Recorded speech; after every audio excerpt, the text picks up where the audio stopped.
ভূতের গ্রামের গল্প, the tale of the haunted village. গ্রামের নাম ছিল মণিপুর, আর সেই গ্রামটি ছিল এক অদ্ভুত জায়গা।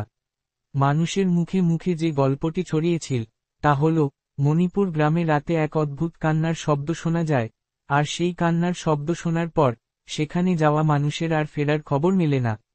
গ্রামের সব লোক জানত, এই কান্নাটি শোনা মানে হল মৃত্যুর নিকটবর্তী। তবে কেউ এই বিষয়ে কথা বলতো না, কেননা মণিপুর গ্রামের মানুষদের ভীতি ছিল এক বিশেষ কারণে। অতীতের এক ভয়াবহ ঘটনার ফলে গ্রামটি আজও ধ্বংসস্তূপে পরিণত হয়েছে। অনেক বছর আগে, এক হেমন্তের রাতে গ্রামের এক প্রভাবশালী ব্যক্তি, রাজীব চৌধুরী, তার স্ত্রী, সন্তানদের নিয়ে বড় একটা দুর্ঘটনায় পড়েছিলেন। কিন্তু ঘটনাটি এমনভাবে ঘটেছিল, তা নিয়ে কেউ কিছু বলতে পারত না। গ্রামের বয়োজ্যেষ্ঠরা বলতেন, রাজীব চৌধুরী এক দুষ্ট আত্মার কবলে পড়েছিলেন। রাজীব চৌধুরীর বাড়ি থেকে ঠিকই সবার আগে সেই কান্নার শব্দটি শুনতে পাওয়া যায়, কিন্তু পরদিন সকালে বাড়ি থেকে কিছুই পাওয়া যায়নি, মাত্র কিছু সেদিনের রক্তমাখা পোশাক ও ছিন্নভিন্ন এক আতঙ্কের ছায়া। লোকেরা বিশ্বাস করত, গ্রামের এই ভয়াবহ ঘটনার পর থেকে সেই অভিশপ্ত বাড়িতে নেমে এসেছে অশুভ শক্তি, এবং রাতের আধারে সেই কান্না তার প্রতিশোধ নিতে এসেছে। এভাবেই চলছিল গ্রামটি, পরিত্যক্ত, ভয়াবহ এবং শুনশান। অথচ কয়েক মাস পর একটি অদ্ভুত ঘটনা ঘটে। একদিন ঢাকার একজন তরুণ সাংবাদিক, অভিজিৎ, গ্রামটি সম্পর্কে শুনে সেখানে আসেন।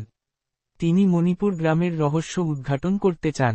অভিজিৎ প্রথমে গ্রামের প্রবেশদ্বারে পৌঁছান। চারপাশে খালি রাস্তা, পুরনো মাটির ঘর আর খালি চাষাবাদ জমি, সবকিছু যেন থমকে গেছে। গাছপালাগুলো শুকিয়ে গেছে, আকাশে কালো মেঘ। সবার মুখে এক ধরনের আতঙ্কের ছায়া। গ্রামের ভিতরে পা রাখার পর থেকেই তিনি অনুভব করলেন, কিছু একটা ঠিক নেই। এখানে কি ঘটেছিল, কেন এই গ্রাম জনশূন্য? অভিজিৎ নিজের মনেই প্রশ্ন করতে লাগলেন। এক বৃদ্ধ কৃষক, যিনি একমাত্র জীবিত লোক হিসেবে এখানে বসবাস করছিলেন, অভিজিতের কাছে এসে বললেন, তুমি যে এখানে এসেছ, এটা ভুল করেছ। তুমি জানো না, এই গ্রামের অভিশাপ কি? এখান থেকে আর কেউ ফেরেনি। এই কান্নার আওয়াজ শুনলে আর বাঁচবে না।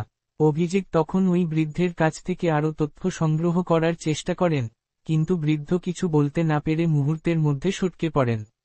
যতটুকু সময় চলে, অভিজিৎ বুঝতে পারলেন, এই গ্রামে কিছু গভীর অশুভ শক্তি রয়েছে, এবং রাতের আধারে সেই শক্তি বেড়ে যায়। পরবর্তী রাতে, অভিজিৎ সিদ্ধান্ত নেন, তিনি এই গ্রামের রহস্য উদ্ঘাটন করবেন। রাতের আধারে গ্রামটি একেবারে নীরব ছিল। অভিজিৎ তার ক্যামেরা নিয়ে ঘোরাঘুরি শুরু করলেন। হঠাৎ তিনি একটি পুরনো মন্দিরের কাছে এসে পৌঁছান। মন্দিরটি ভগ্ন, তবে কিছুটা ভালো অবস্থায় ছিল। তিনি মন্দিরের ভিতরে পা রাখতেই